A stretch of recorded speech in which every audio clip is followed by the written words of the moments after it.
never tries to catch this. In case you're wondering who's the realest. The name of a winner. The Dream 3 Podcast, episode 37. A shift in the comic book change. Got to talk about it. A lot of things happened this past weekend. Dallas Sports Card Show, Goldin Auctions. Let's get into it.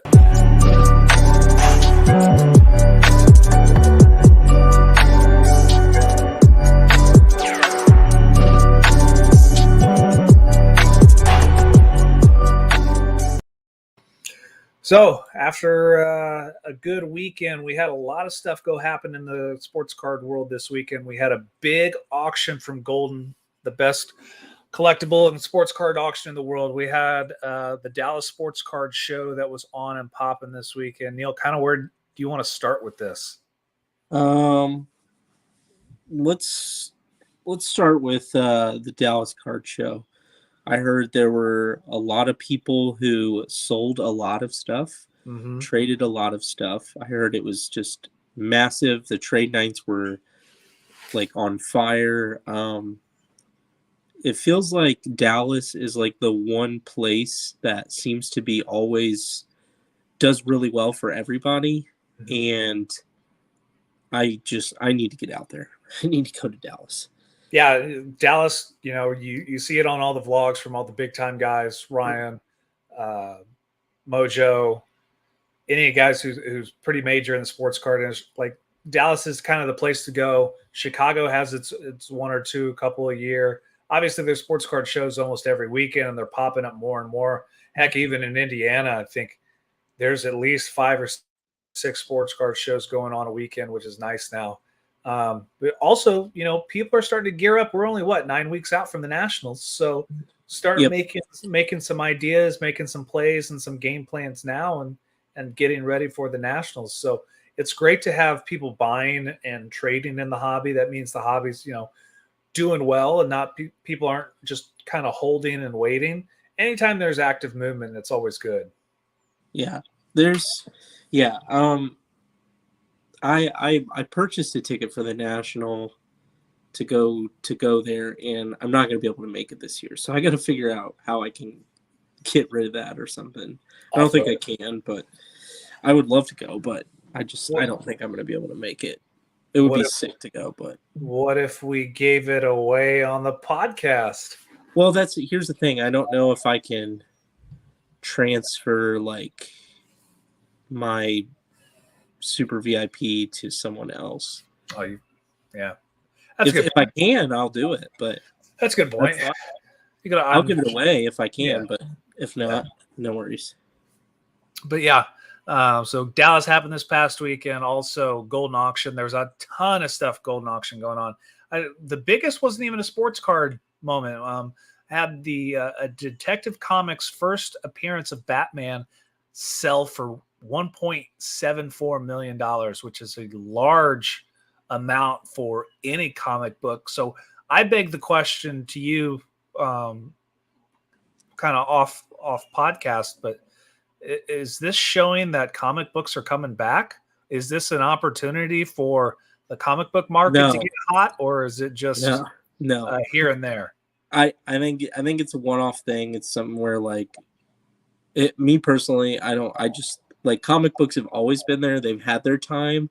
I just don't know if it's their time again. I don't see. Here's the thing: we know what we know with sports is when you have playoffs and you have significant events, that causes a rise in or hype or whatever you want to call it, value increase in cards.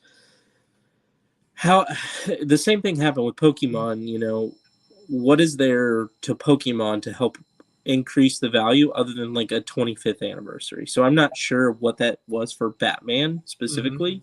I don't know if it was the highest graded, oldest Batman comic ever out there, which makes sense, but I don't know that.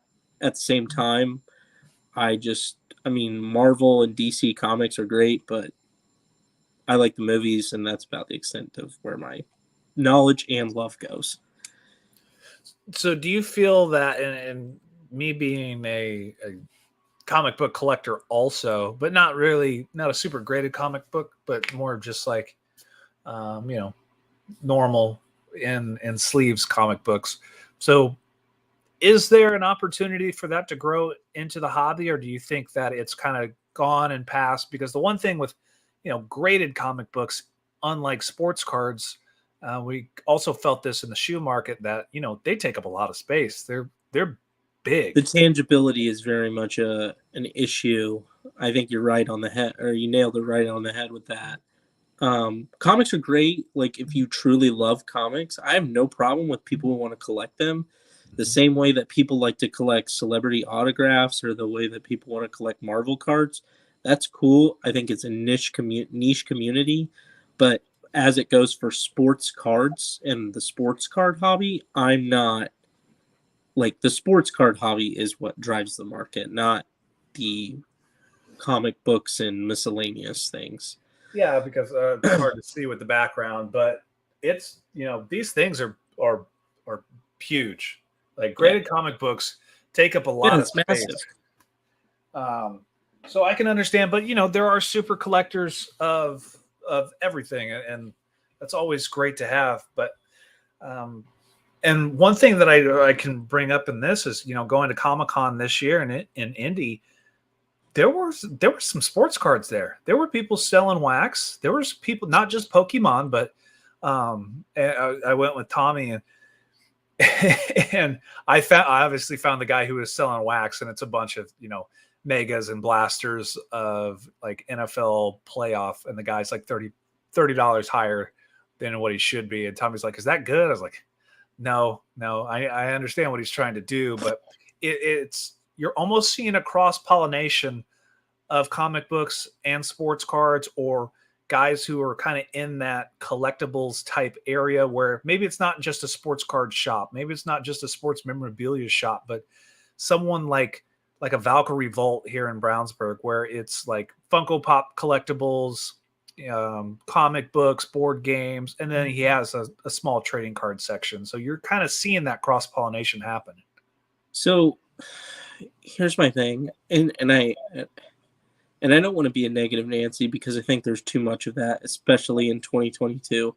But does it become like another pump and dump scheme where a big whale gets into the market, they start buying up all these comic books, and then they turn around and sell them and try to pump up comic books as like the next big thing, where there's no real rhyme or reason as to why it should have that? Yes, I understand, like, new movies are coming out, but that doesn't mean that Thor all of a sudden pumps the Marvel universe into this outrageous, outlandish buying scheme. I think it just doesn't make sense. But there's absolutely, there's absolutely for that to happen. You can see it happening. As long as it comes from, like you said, one of the big whales that people believe and trust in, like, you would have to have a lot of push from small time guys to make a comic book, drop happen. Plus, you think about the grading process for that, it takes forever, just like PSA, and it's expensive. Yep. Yeah, for sure. I'm not a part of the comic books, and I say this too. I think you can enjoy something. Like, you can enjoy being a part of the F1 scene. You can enjoy comics books and not necessarily have to collect them or invest in them. Like, I enjoy F1, but I enjoy F1 because I have a racing background. Like, my dad was in racing. He was in an IndyCar series. We used to watch F1 on the days that he was off, or they weren't racing that weekend. So, like, for me, like, I enjoy the sport. I have no F1 cards, and I don't want any. And I think the same goes for comic books. You can enjoy Marvel movies, DC movies, not necessarily have to collect on the verse. You can collect and just collect because you love it, like you do. And I don't see any issue with that. We all have personal collections that, of stuff that nobody really knows or cares about. But that's because that's a part of collecting. It's something that we hold, that we grew up with, that we've enjoyed throughout our life, and it's something that we hold value to, and that's okay. It doesn't have to make you money. Yeah. It's So nice what it does, but for sure, for sure. And I can look around and look at all my comic books that, some might be worth things, but to me are more of things that I like that I won't get rid of, which is just like what a PC should be. But, we have the Detective Comic Books number 27, first edition of Batman, or first scene of Batman, sell for $1.74 million. We also had a Spider-Man, first appearance of Spider-Man, Amazing Spider-Man. What number is it? Amazing Spider-Man, or Amazing Fantasy 15. So it's Amazing Fantasy 15, and it sold for $450,000 at the auction. So 2 big comic books went that night at Goldin.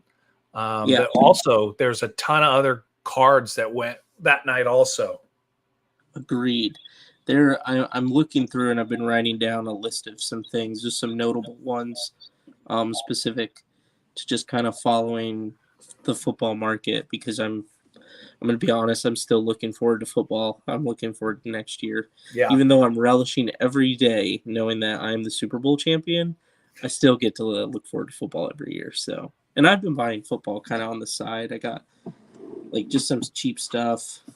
What did I pick up? I picked up like a Joe Burrow orange ice. So, or orange disco, and then like a Herd Space PSA 10 because it was super cheap. So you're still buying. You're buying football, getting ready, kind of. Yeah, I'm kind of picking and choosing right now what I want. There's some people who I think are overhyped right now, and I think there's some people who are definitely like under the radar, who like have really easy schedules the first few weeks, and if they do, they're gonna jump off the page and people are gonna love them. And then obviously like Joe Burrow, like their team got better. Like we talked about this, like their team got better, and they just came off a Super Bowl run. So like I don't see anybody. I mean, yeah, they may fall a couple times, but I mean, in the end, like Cincinnati's going to be right there for a chance at a championship. Yeah, it's smart, and we've always talked about it. Like this is the perfect time to start investing in football. People are starting to get excited again. People are going to start buying in more. It's going to be peak time, right when training camp kicks off. I was able to get that Josh Allen rookie select PSA 9 that's on its way. So I think football is a good buy right now. I really haven't seen anything, in my personal opinion. I haven't seen anything graded wise that has piqued my interest. I have been doing a lot of game use stuff. Still kind of looking at that all the way through baseball, basketball, football. To me, I still think that's to me more fun than the graded cards right now. I'm pretty heavily invested in soccer and kind of waiting on that market to come out. Had a couple SGC subs come back just for fun, and got a lot of cool stuff that I can push through there. So pretty soccer heavy. Football's kind of like my number 2 tier, and then maybe baseball is probably my number 3. But with baseball, you're not really looking at anything until the fall.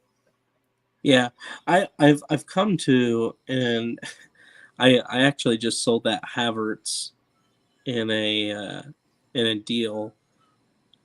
So basically, I netted exactly what I got for it. I think I made a couple bucks or something like that. But anyways, for me, it was more or less just kind of moving it because I feel like football has driven the market over the past couple years, and I trust my gut and my instinct on football. For me, maybe it's just me and not being invested in soccer and truly understanding the sport, or baseball. I literally don't do any baseball, and I should have never done any baseball. But for me, it's like football, and then like not prospecting, but buying some like really cheap basketball slabs from people who like got injured last year. Yeah. So I picked up like, I know it sounds super dumb, but like I picked up a Michael Porter Jr. for like $6, and it's a PSA 9. I'm like, you can't even submit to PSA for less than 50. So yeah, for $6, if he ends up going and playing and drops 30 points in 3 games, and he's all of a sudden it's worth $30. And sometimes Okay, well, 6 to 30 is still pretty good money. So. you see a lot of like videos going on right now. Like Ryan's doing did a whole segment of value boxing and going through value boxes and kind of seeing how you can make money that way. And I did that at Gizmos. Like, guy had the UFC cards for 25 cents a piece, and I found the Darren Till, the Justin Gaethjes, the Peter Yan. All these are rookie cards. I got them for 25 cents. Send them to SGC. They're all high grades, 9.5s or above. So obviously I'm making, 10x on my money once they sell. So there's a good time to find through value boxes too. If that's a way you enjoy, hunting. If not, you can always just, find the card that you want and pay for it. Like I did with my Gretzky. That's right. Yeah. There's nothing wrong with buying the card that you want. Especially it's going to be a long-term collection. But all right, so some of this Goldin stuff. What was one thing that stuck out, or a few things that stuck out with you? A few things that F1 major sale, which a lot of people are saying that when I talk about major sale, the Charles Leclerc. So obviously he's doing very well. Ferrari's doing very well in F1 this year. The Super Refractor 101 is PSA 9, sold for $264,000. A lot of people still are saying that that's a good value price for that card. Rookie card, still has a lot of room to grow. Ferrari's right on Red Bull's tail. It's kind of a battle back and forth. Mercedes really isn't in the picture this year. So, could it be a value buy? Maybe. Time will tell. It's really hard to say with F1 drivers. So here's something I found interesting about that sale. They went for like $270,000, right? Yeah. The 1/1 Topps Dynasty patch auto went for $80,000. Yes. I get the Super Refractor being a 1/1, but like, wouldn't you rather have ink and a patch for the same, like, for a third of the price? A fourth of the price? I would, because I'm a patch auto guy. Yeah, but like, even like long term, like I'm just like, and I just talked about this in a group message with a couple buddies of mine. Long term, when you think about it, like when we're talking about sports and sports cards, it feels like we're hyping up these rookie cards, but at the same time, I think we neglect what truly keeps us in the hobby, and it's owning a piece of the game, right? So like, if you have an ink, like if you have an autograph on it, you have the guy's autograph. Yeah. And it's a rookie card and it's an autograph. And then if you get a patch from their jersey, then that's like something they wore. And not just a patch, especially on that Charles Leclerc card, it's the Ferrari logo. Yeah, Ferrari logo. Exactly. And it just seems like, yeah, okay, like from a maturity standpoint, yes, yeah, you got a shiny little refractor, but what about this card that has his autograph, and a piece of the Ferrari logo that he wore for the same price, or for a third of the price? I'm kind of like, I feel like long term it should make more sense to own that stuff. So maybe that's just me, but I'm starting to steer away from all the shiny stuff. It doesn't matter to me as much. Yeah. So do you know, was that Shines card that he sold, or did he buy that? I will have to go look. If he didn't, I don't know why he would sell it. I'm sure he bought it at some point, or will buy it. Shine, he's always making moves. Yeah. Another thing that I saw that on Goldin that was pretty interesting was a Nintendo Wii that was gifted to the Queen of England. That was all gold. I think it was gold. It's gold plated. Sold for $33,000. That's hilarious. That's one. How do you get your hands on that to sell it? I don't know. Maybe it was gifted back. maybe the queen's a regifter. Maybe she doesn't buy gifts anymore. She just Could regifts be. everything that's good. And then one baseball one, that I think the biggest baseball one of the auction was Bobby Witt Jr. So 2020 Bowman Chrome, Bobby Witt Jr. It was a BGS 9. It was 9.5 centering, 9.5 corners, 10 on the edges, but the surface got an 8.5.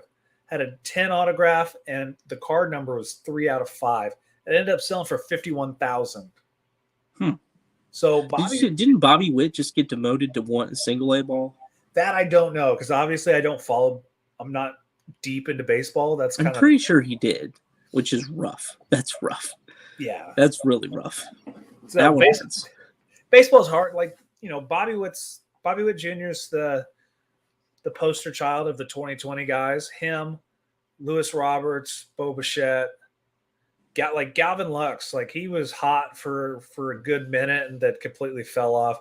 That's the bad thing about baseball is, there's so many players and there's so many, different ways to get taken out. Plus you have prospecting. Plus you have, single A, double A, triple A, summer leagues, this league, that league. All like there's a ton.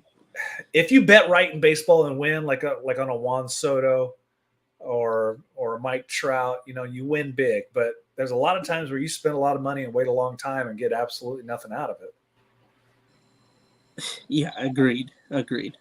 So here's some couple things that I found on Goldin that I found really interesting. So I'll start with football. We had a Mahomes RPA. It was a 3-color patch out of 99, BGS 9, 10 auto, $132,000. Mm-hmm. Josh Allen out of 99, although a PSA 10, did $123,000. What do you think of that?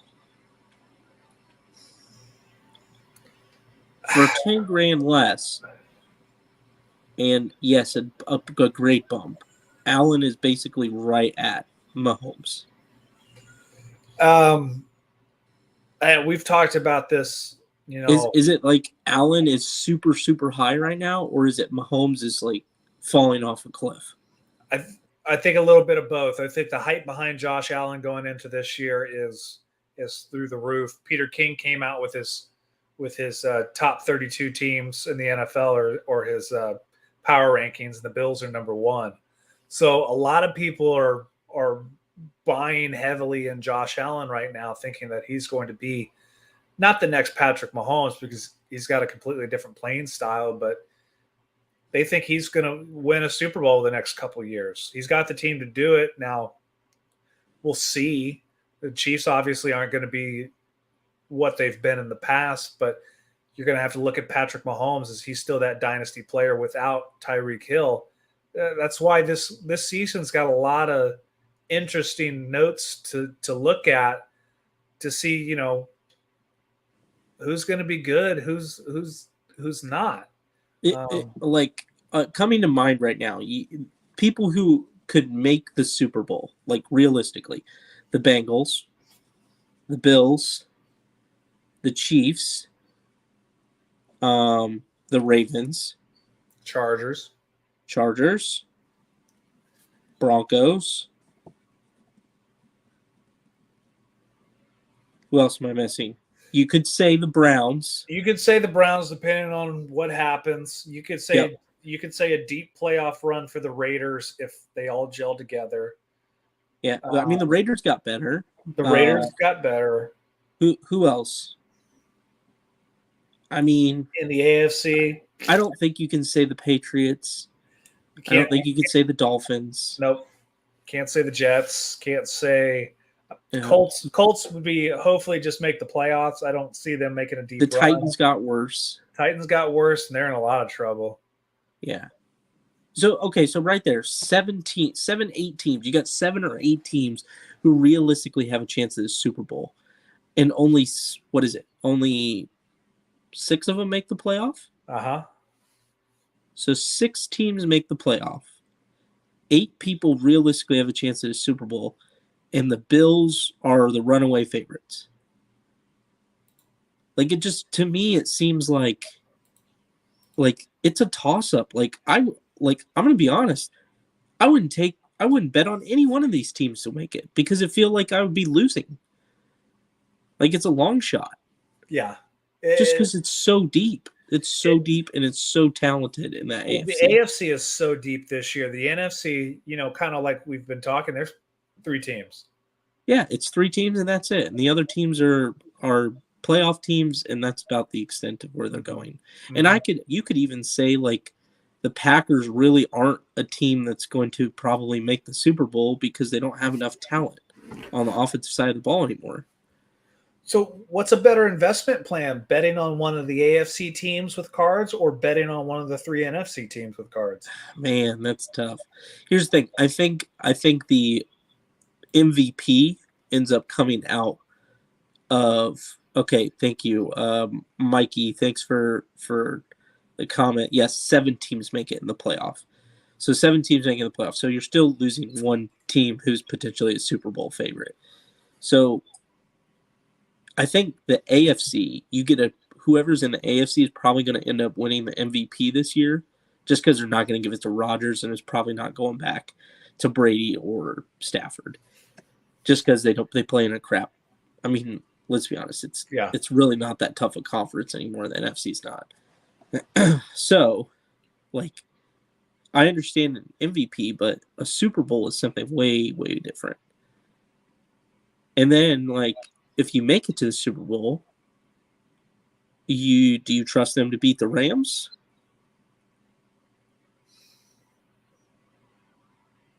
It's kind of like, man, It's you make the Super Bowl and now you got to face Jalen Ramsey, Aaron Donald, and Bobby Wagner. Yeah. That's your tough thing, especially if you're thinking it of an investment standpoint of, am I betting on them to go through, win the Super Bowl, or am I going to get outright at playoff time where I've made my 3 to 5%, or do I hang on and try to get to that next level where I can keep getting those little bitty bumps, but then you risk it at the very end of the season? Yeah, I don't know. I mean, I'm gonna be honest. I like Burrow. I think Josh Allen is a little overhyped, and I think the Mahomes. I think we're gonna see some regression in Mahomes just because he doesn't have the talent. So it's literally got to show. He's either gonna show how good he is, or he's gonna show how good he's not. Agreed. So I think from there, it's like, well, I like Burrow, but I also like maybe Lamar and maybe Justin Herbert. Guys who I think have something to prove, who aren't necessarily hyped up like Josh Allen and Mahomes. Yeah. I don't know. So I'm scrolling Just my through. thoughts. I'm scrolling through Golden also from this past weekend, and they had some game used basketball jerseys. They had a 1967 NBA Finals Game 7 Bill Russell jersey sold for $966,000. They had a Dr. J. This is 1972-73 ABA rookie Virginia Squirrels jersey, sold for a little over $500,000, so $522,000. It's the highest priced Dr. J item ever sold and the highest price MB or ABA item sold ever. And then this is the 1-year anniversary of the Kobe Bryant game worn signed jersey that sold for $3.69 million at Goldin. So not only is, the sports card market been through like game used collectibles, that's another market that kind of like we talked about with comic books, but I think it's way more tangible than comic books because the game used aspect. We've always talked about the game used patch autos. Huge difference between game used, player worn, and whatever it is now, where it's just napkins or whatever they find laying around the player. Like if you have that Kobe Bryant jersey, it's game worn Kobe Bryant. Kobe wore this in this game. That's why you see if you're involved in the card pages or the memorabilia pages on Facebook or anything else, everybody's always looking for photo match stuff, whether it be Yes. football jerseys, baseball, basketball, whatever. Photo match. I think the best people that do it is the MLB, whether it be with their cards, whether it be with the baseballs. They have a system in play where they sticker everything that they sell outright that has a QR code on it that can tell exactly, Tucker Barnhart hit this ball to Bobby Witt Jr. Bobby Witt Jr. threw him out to there. That's where this ball is from. So I think baseball does the best at that. Is it because, though, they have 162 games that they play? Could be. But still, think about if you wanted to sell, and it's really hard to – like, you just don't see, like, everything on here is all basketball or baseball. You don't see football jerseys. That's because football jerseys, are very, and we talked to Chris about this, they're very hard to come by. Players have to buy their own jerseys once they get back or once they, gift them. And the only time you really find a game used jerseys is secondhand. So you'll see a lot of, guys who've traded jerseys on the field and signed it to one another. And then you'll find it on eBay, or that guy gave it to somebody else, and you'll find it on the Facebook pages. So there's not a real good system for that. Some of the teams do it in their pro shop, but those guys have long retired or no longer been with the team. But they don't. The NFL doesn't keep a very good update with They don't. game use stuff. And if you look at their auction, they're worse than any other team that tries to shill bid anything. They put like maximum reserves on everything for jerseys that should be a couple $100. They want a couple thousand. Right. Yeah, I mean, some of this stuff like this game used memorabilia just seems cheap. Maybe it's just me, just because I look at cards and I see the price of a Josh Allen going for $123,000 when you can own his full jersey signed by him used in a game for half the price. I mean, at one point before I got really heavily back into cards, I was collecting game used jerseys, and I still got a bunch of them in my closet right now. You can find a game used jersey anywhere between $100 to, $700. Like, I have 3 of Chris's Patriots jerseys, 2 of his Dolphins jerseys. I don't think I paid more than $350 for any of them. I need one of those. Yeah, and like the Patriots ones come with a certificate of authenticity from New England, the equipment guy. That's nice. Yeah, and at one point I had a Antonio Pierce jersey from the Giants. I had a wide receiver from the Browns, white wide receiver. Can't remember his name. That's probably why. Yeah, probably. All right. So a couple other things. Curry 101 rookie logo man sells for $492,000. I think that's appropriate. I mean, I think the Warriors, and we'll get into a little bit of NBA, I think the Warriors are on their way to a title. They look really good. I agree with you. I think there's no stopping. Like I don't see defensively the Boston Celtics or the Miami Heat. I think Miami can slow them down a little bit because I think they're a little more agile in the defensive end. But I think Boston is very much a straight up defensive game plan. I don't think that works well against the Warriors because they're constantly moving, constantly creating open lanes and plays. I see the Warriors in a winning chip. So Curry logo man for $492,000. Guy who's changed the game for the 21st century. It seems like a pretty good deal to me.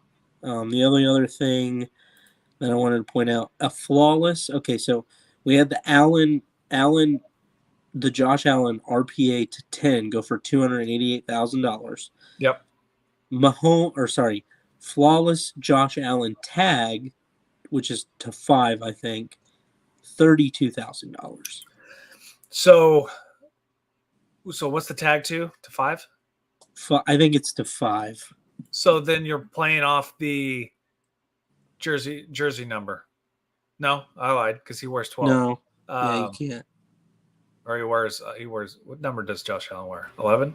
10? No, 12? I forgot. No, I don't know. That's what let me look real quick. That's why I thought it was driven higher. I thought it was jersey numbered. Josh Allen wears He's 12, isn't he? 10? Yeah, no, he's 17. 17. 17. 17. Yeah, so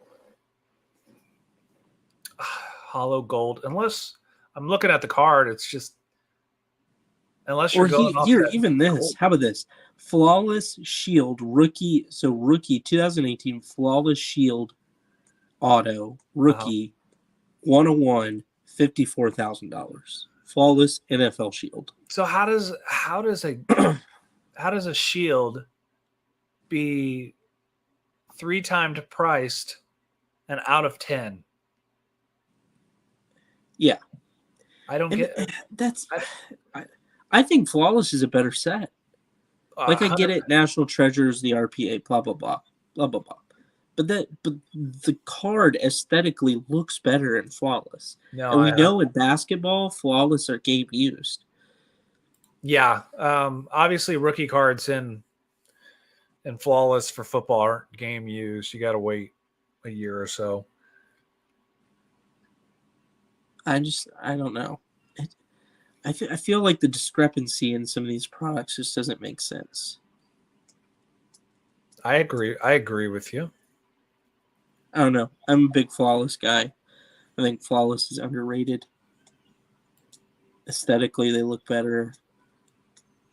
The autos are always better.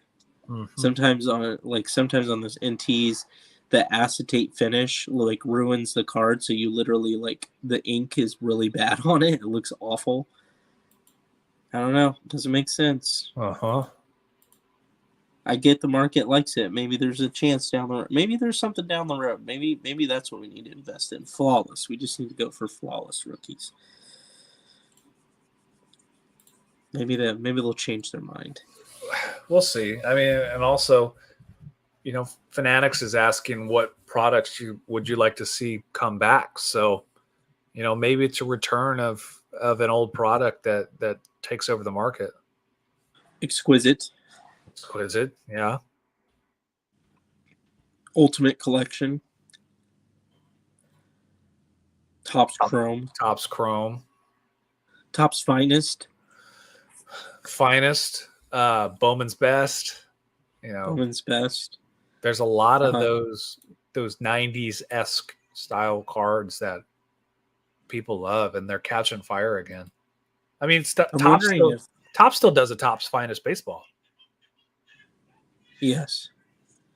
Do they do who does Skybox, or are they completely dead? Skybox is dead. It was bought by Fleer, which who bought Fleer? I don't know that answer. I don't think they can make it anymore. No, unless unless they buy rights to it, which I don't think will happen. That would be cool though. I think if you brought back because hockey has Skybox, so it's got to be Upper Deck. Could be, yeah.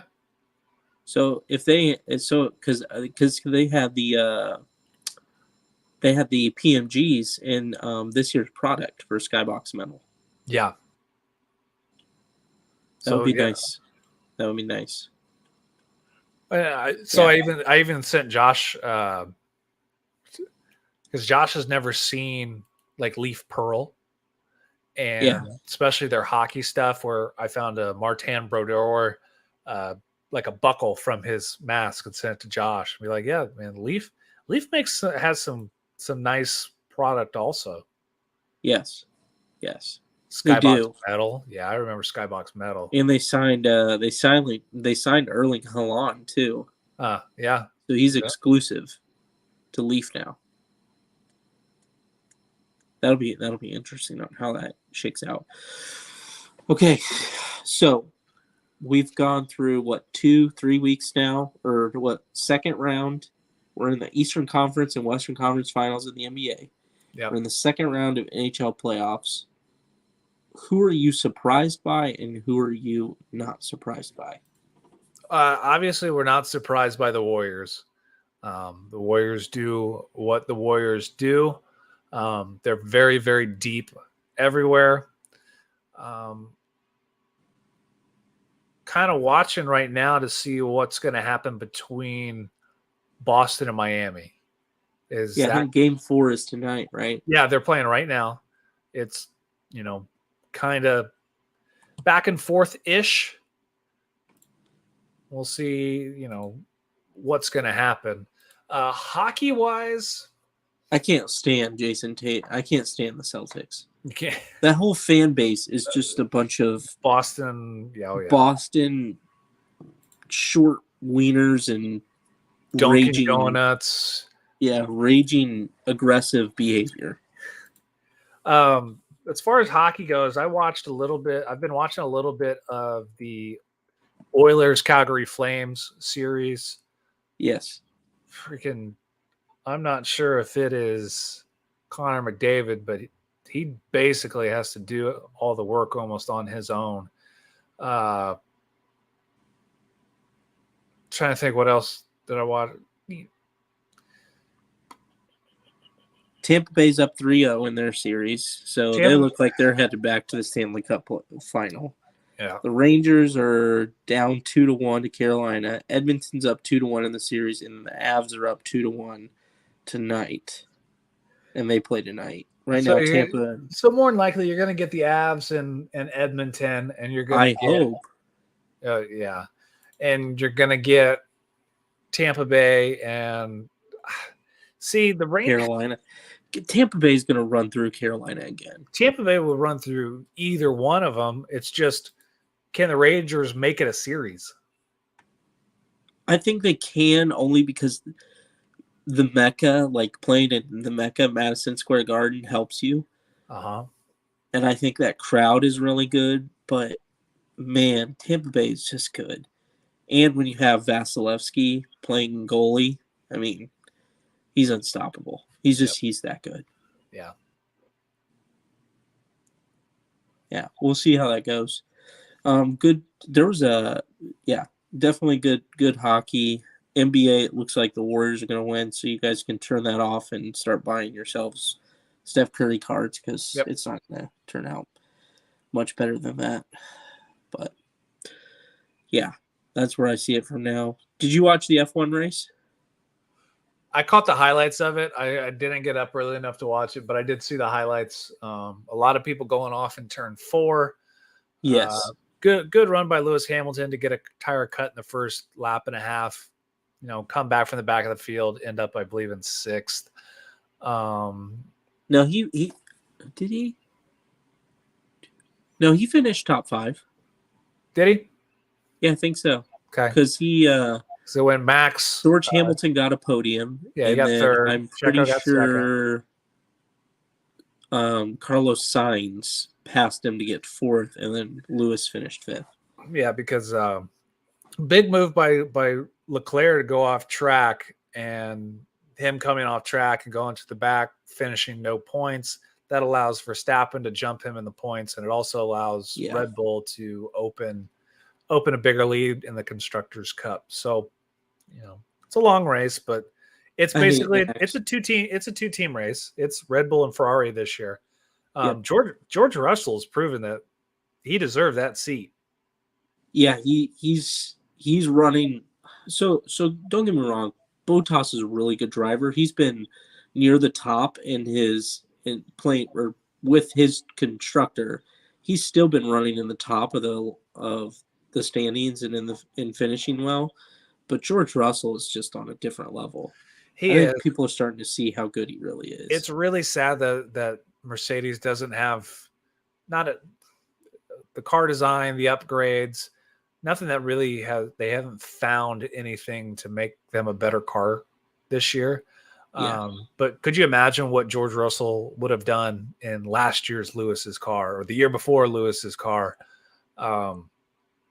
instead of being in that Williams? So Once Yeah, they get a real car, you might have a 3-team race, and you look around. It seems like everybody else has gotten, not everybody else, but Haas has gotten better out of nowhere. Alfa Romeo is okay. Williams is still terrible. who's Bottas drive for? Alfa Romeo. Yeah, Alpha. I mean, they're competing. Yeah, I would consider them like. I mean, I don't know what the standings are. I'd have to look, but I mean, if Bottas isn't in the top 6, he's trying to push his team to be like a top 4 or 5 team in the constructors, which I'm sure they weren't expecting to be there. Oh, it's like Haas. They've had so many points finishes this year with Magnussen, and Mick Schumacher is still Searching for his first, or searching for. Just sometimes you're lucky if Mick Schumacher finishes the race. This was the first time in his career that he made it to the top 10 in qualifying.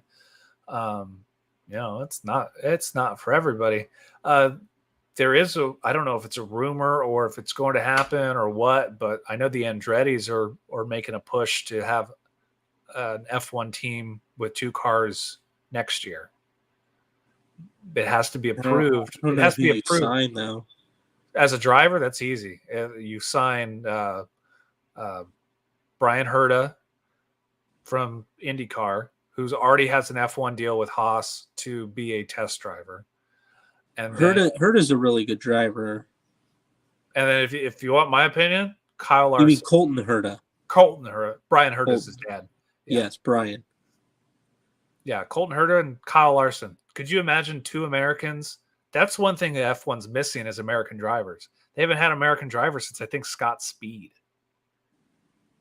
Yeah. And you would think the American team, being Haas, would put American drivers in the car.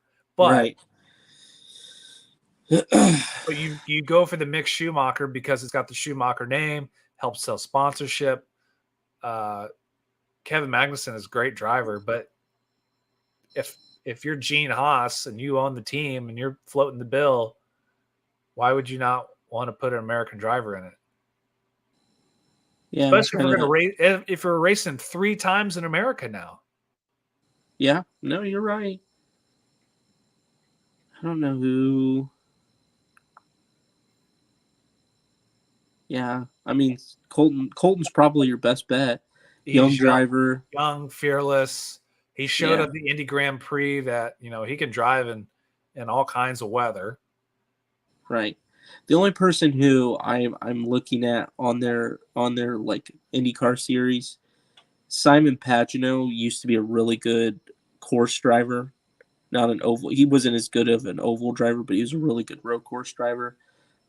He could be a good one to sign, even though he's not American, but comes over from IndyCar at least. You can also I would say, and the Andretti family. I mean, Alexander Rossi's already under contract with. Yeah, Rossi. He was a former F1 driver. Yep. Maybe next year we see some. It would be nice. I think the more the better, especially with there being a salary cap now. So let me ask you this: do you think F1 is being pumped by the American market? 100%. Yes. And the cards are a reflection of that. Yes. Yes. So they picked right with that Netflix series at the right time. So my question is, I'm not saying it's a bubble, but I'm saying, do we see a regression at some point? Because Max maybe continues to go up, George Russell continues to go up, Lewis Hamilton goes down, but how long can you carry F1 as a premium card sector of the hobby? I think it's on a timetable, because the problem is there's not a lot of turnover. Yeah. So the thing is, I just feel like it's eventually going to get old, because because you're going to have the same in the top 5 teams. You're going to have the same drivers who keep getting 3-year contracts. The only thing that you can hope for is a switching inside the major teams. You're not going to have,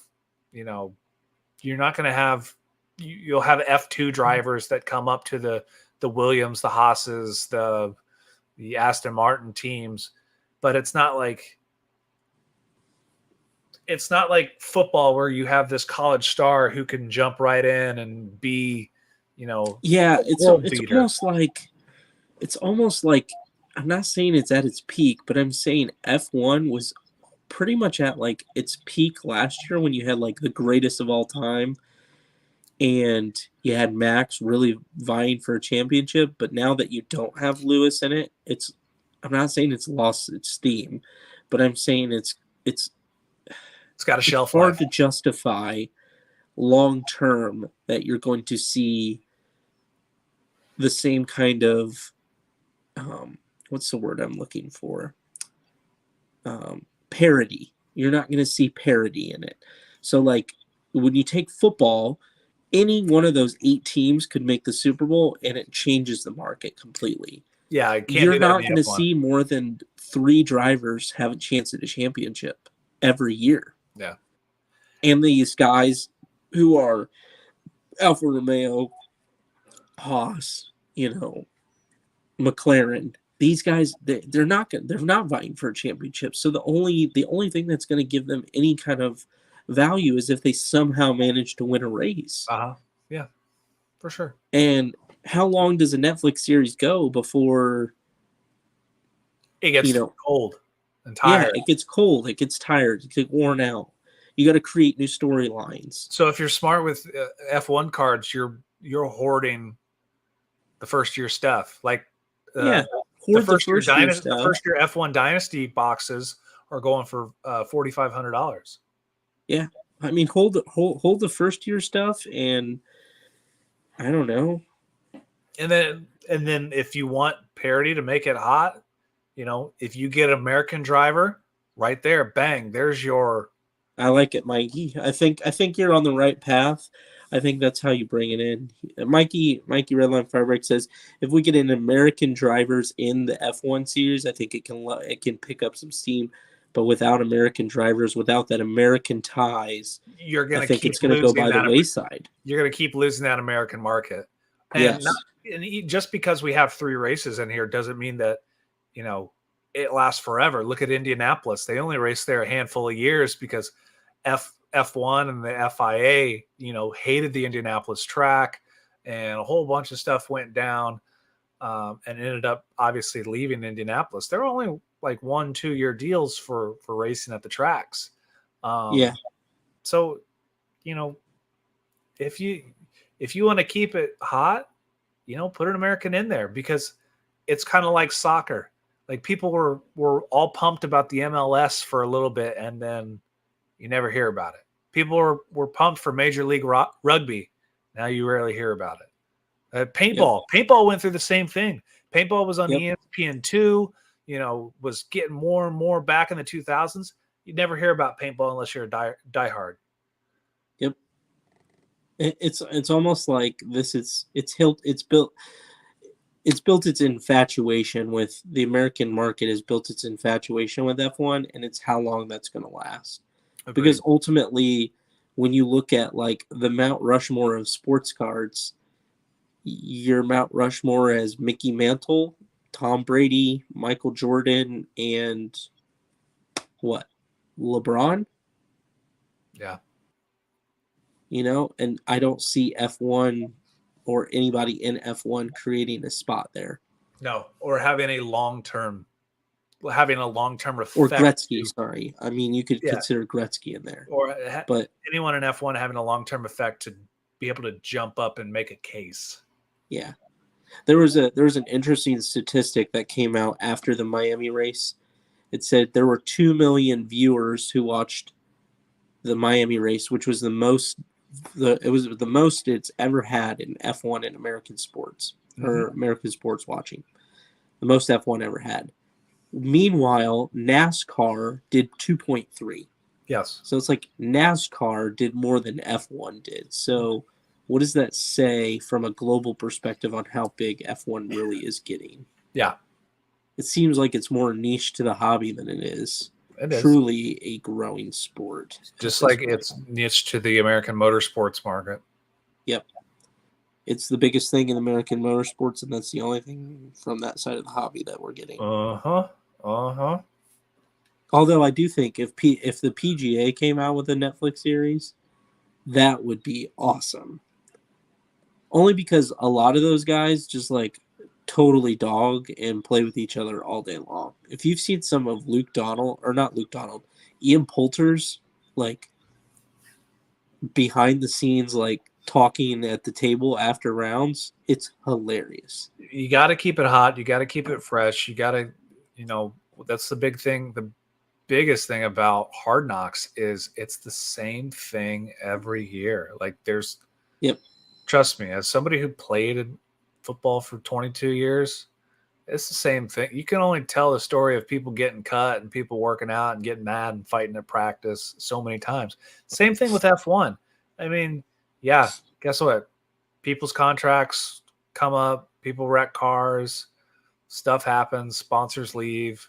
It happens every single day. There's only so many times you can make stories out of it. Yep, I agree. So stick to Tom Brady, stick to Michael Jordan. Yeah, stick to the big names. Like try to, if it's cool to make a quick flip or a short-term investment hold and move there, but it's not something that you want to hold it for the 20, 30 years down the line. Yeah, don't blow all your money on Kobe White and Michael Porter Jr. Yeah, don't do that. Don't do that. All right, cool. Well, got to thank our sponsors for joining us for another podcast, MySlabs. Oh, man, I'm using MySlabs so much. MySlabs.com. Buy and sell all your slabbed cards, slabbed comic books that we talked about, sealed wax.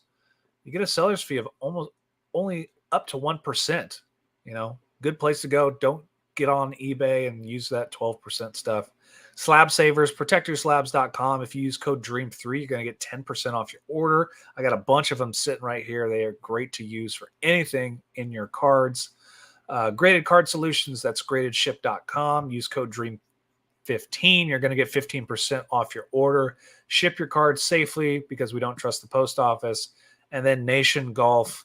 If you like the classic gear of the golden era of golf, check out our friends at nationgolfcompany.com. For Neil, myself, thank you all again for listening to our podcast, downloading on Apple, Google, Spotify. It's on YouTube. We have the Facebook page. We're on Instagram at Showtime Sports Cards, at Doughboy Sports Cards 1. Give us a shout out. Thank you for everybody who tunes in, who retweets our stuff, who reposts our stuff. We thank you and appreciate it all the time. Until next time, we are out.